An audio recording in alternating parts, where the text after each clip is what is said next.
Ito yung bago kong recipe guys na nagustuhan ng mga bata. Potato salad kasi hindi sila sa salad mahilig. So this is boiled potato, ham, then some ito mayonnaise, 2 tablespoon mayonnaise, garlic mayonnaise. Tapos ilagay ko na rin ang potato, cucumber pala, and then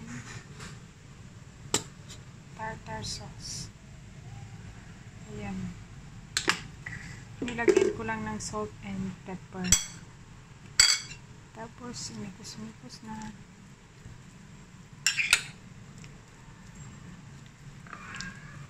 Ayan, masarap na guys.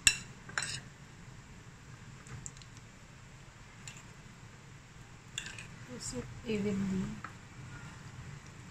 Hindi pa okay yung potato mayonnaise ko. Okay.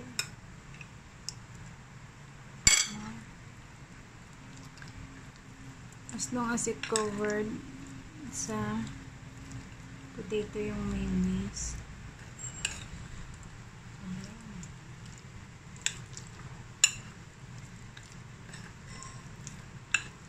Yun lang guys.